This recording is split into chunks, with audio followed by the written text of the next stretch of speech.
Baruch Hashem.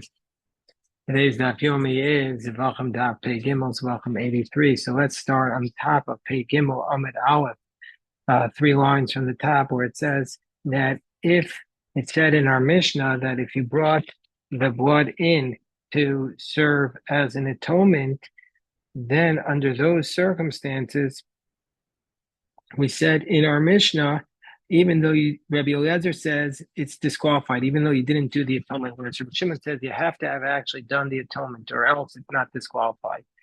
So Tanya, Rabbi Eliezer's logic is Nemer kan l'chaper b'kodesh. It says here that it has to be l'chaper, and Nemer Lawan, and says by Yom Kippur, Kol Adam Uliyah Ba'omo Bevo L'chaper B'Kodesh, that you're not allowed to be there when the Kohen comes to be Mechaper. Malalam B'Shelo Keeper, just like there, the Kohen Gadol has not yet done the Kapara. Av Kam B'Shelo Keeper. Here too, he hasn't yet done the Kapara, and he's still going to be.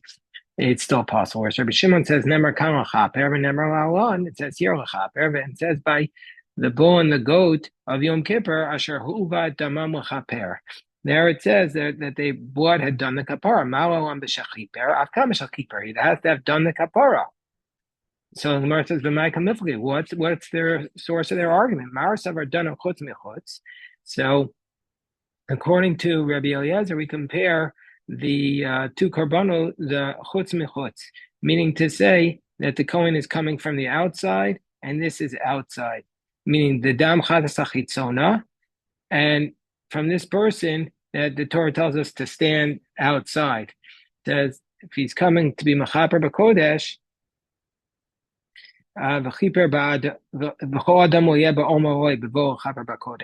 so both cases they're outside. Whereas the other approach is we compare the two animals. We don't compare an animal to a man. So whereas Rabbi Yehuda says that if you did it b'shogeg, that if you brought the blood in accidentally, then it'd be kosher. So the Gemara says, doesn't that imply amazed? Possible doesn't mean that if you brought it, does Rabbi Yehuda say that if you brought it in actually, if you brought it in intentionally, it's going to be disqualified? Have amazed to be possible. So now the Gemara wants to know who does Rabbi Yehuda paskin like? Rabbi Eliezer, Rabbi Shimon? Which one is he paskin? B'shekiper or shalokiper? Who's he paskin like? So I'm Rabbi Yirmiyah. The mashma shenemar ves parachatas ves esteira chatas asher huvas damam chapar b'kodesh. From the fact that it says the bowl of the sin offering and the goat of the sin offering that the blood is brought in to serve as an atonement. Ma'atam omer. Why does it also say v'hasto reif? And why does it also say in that pasuk? It also says in that pasuk or in the next pasuk, v'asarefo sam, the one who burns them shall wash his clothes. Why does it say that? So that's to teach us. Hold on. The one who burned them should wash his clothes. So if that's the case, why does it say has? Why did it say Hatzaref? So what do you mean Matam over Hatzaref? Don't we need it to teach us the law that the one who burns them has to wash their clothes? The Gemara says, no, that wasn't our question. Why does it say chatos twice? And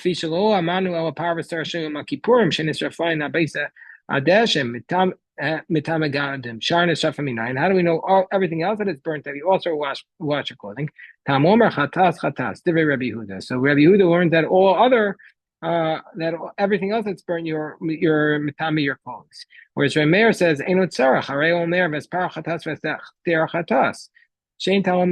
why does it say l'chaper? We made al komas kaprim shasarfin mitame begadim. So it's to teach us this law that everything. It's to teach us this halacha. So it's to teach us this halacha that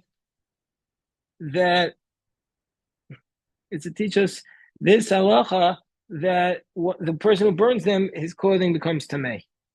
So Rabbi Yehuda l'chaper l'mashlei. According to Rabbi Yehuda, l'chaper doesn't teach us anything about tuma. My timer, because he used l'chaper like we had just said above for the gzera shava. So therefore, he must hold like Rabbi Shimon that it's only possible if they actually use the blood on the mizbeach, but not if you just brought it in. So now we're up to Hadron Alach. We'll turn to this chapter called Zevachim, and now we're up to the 9th chapter of Meseches Zevachim, which is called Hamizbeach Mekadesh Et Sharoilo. The altar sanctifies that which is appropriate for it. Hamizbeach Mekadesh Et Sharoilo. Meaning to say, Rashi says, even if something that's disqualified goes up on the altar will sanctify it. Just by being on the holy place, it'll become sanctified. Rabbi Yoshua Omer Kol Haroy Ishim, anything that was appropriate, Rabbi Yoshua says, anything which is fit for the Mizbeach's fire, Im Ol Yered. If it goes up, it shouldn't come down. So, where Shenamar states, Hi Ola Al Mokta. Just like the oil, since it's appropriate to be burnt, if it goes up, it doesn't come down. Anything that's fit for the fire, whereas Rabbi Gamliel says, Rabbi Gamliel says, whatever goes up on the altar should not come down. Meaning to say, whatever is fit for any part of the altar. Anything that's appropriate for the altar should not come down. And we'll see what Rabbi Gamliel is adding on. Comes along. Says the Mishnah. The difference between Rabbi Gamliel and Rabbi Shua is the blood and the nesachim that were apostle that went up on the altar. Rabbi Gamliel says they should not come down. Rabbi Shua Omer Yer. Rabbi Shua says they should come down. So the blood and the nesachim that were brought up to the mizbeach in a kli sharis. According to Rabbi Gamliel, the blood still goes to the corners of the altar, and the nesachim are still poured. Whereas according to Rabbi Yeshua, they are not. That since they're not burnt, they're not applied. So Rabbi Gamliel will Yerdev Rabbi Shimon Omer Yerdev. Rabbi Shimon Omer Hazevach Kasher Unesachim Psulim. Rabbi Shimon says that the carbon is kosher, but the Zevachim, the Nesachim, if the Zevach is kosher, meaning it didn't go out of the Zevach, and the Nezachim are psulim, and the Nezachim kshurin, or if the Nezachim are kosher and the Zevach is pasul, I feel Zevach is psul, or if both of them are disqualified, Hazevach will yorev and the Nesachim yerdu. The Zevach should not come down, and the Nesachim should come down.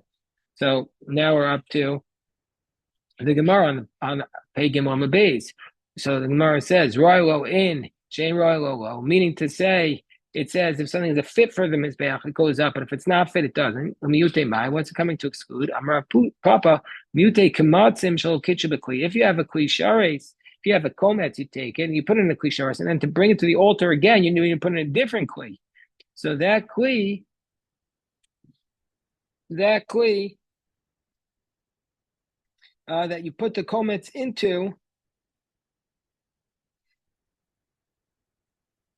after you took the kamitza, if you didn't sanctify and you brought it up on the altar, it has to go down. This different term. Ua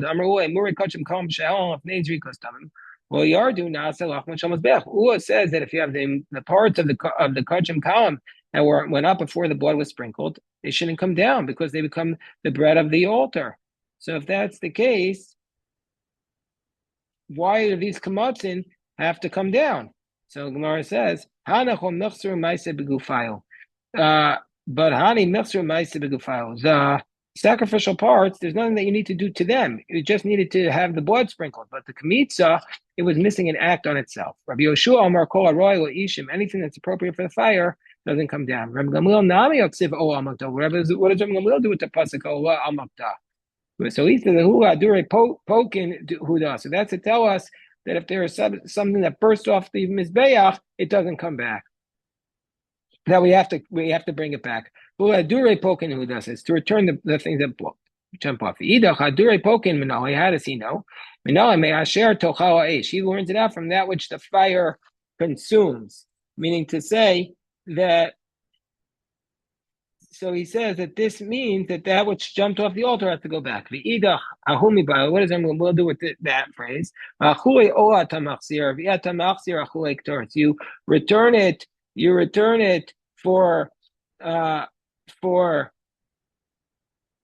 lachui oa, you return parts of an oa, but you don't return Ketoris that jumped off. The Tani Rabbi Chanina bar Menyumi bar Rabbi Elazar ben Yaakov asher tochal eish es oa mizbeach achuli oa tamachzer v'yat tamachzer achuli ketoris. You return the oa, but you don't return the ketoris. V'idach, and how does Rabbi Yeshua know that? He says, well, it says you return the oa, so obviously you don't return the ketoris. When Gamliel says ko aroi, Rabbi Gamliel says that what does it mean? It means whatever is fit for the altar, but to exclude the nesachim and the dam. Rabbi Yeshua nami aksiv mizbeach. What does he do with the word mizbeach? Humi bayaway my kamarachman. He's to teach us what is the Torah saying? Call royal mokta mikadesh mizbeach, saying that anything that's fit for the fire, the mizbeach mikadesh. V'idach mizbeach hakrin aksiv. So Rabbi Gamliel says there's another mizbeach.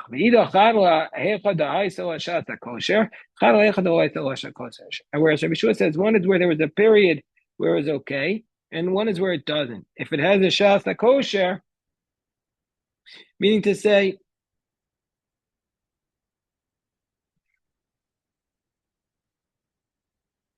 that both of them, once they went up, stay up. We wouldn't have known that. The idach kiven the psun nenu v'rabinu rachmana oshna izol shasta kosher oshna lo izashem.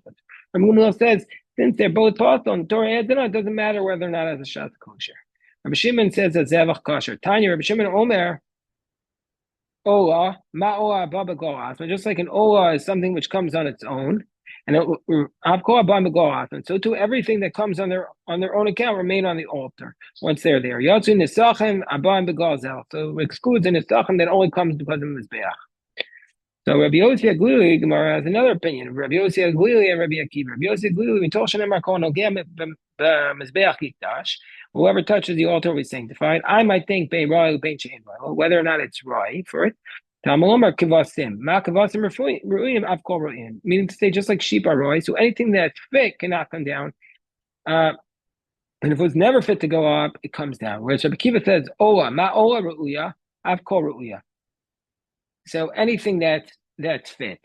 But if it wasn't fit, it comes down. What's the difference between Rabbi Yossi and Rabbi Akiva? My benayu, Amravada barava, osa of psua ika benayu. The difference between them is if you have a disqualified ola. Mar stile me ola, mar stile me kavasim. One learns it out from ola, and so then it stays up. But one learns it out from sheep, and it's not a sheep, it's not a lamb, so therefore it comes down. According to the one who learns out from Kvasim, what does it do with the pasuk of Oah? If it's a Kvasim but not Oah, I would say even while it's alive, which means that only if it's dead. He said Iksiv Oah, Kvasim. If it just said Oah not Kvasim, I would have said even a mincha. So therefore, the Torah writes Kvasim. What's the difference between these Tanaim, Rabbi Yossi and Rabbi Akiva, and the Tanaim of our Mishnah? The kamatzim that were sanctifying the utensils of distinction. With Tana Didan, well, Yerdu, according to our Tana, they don't come down. Well, Tana de Masnisa, or these later Tana, Rabbi Yossi and Rabbi Akiva of the Brisa, Yerdu, they're supposed to come down. Okay, that's a David did very quickly, but everybody should be very careful today. Shikoyach to everybody.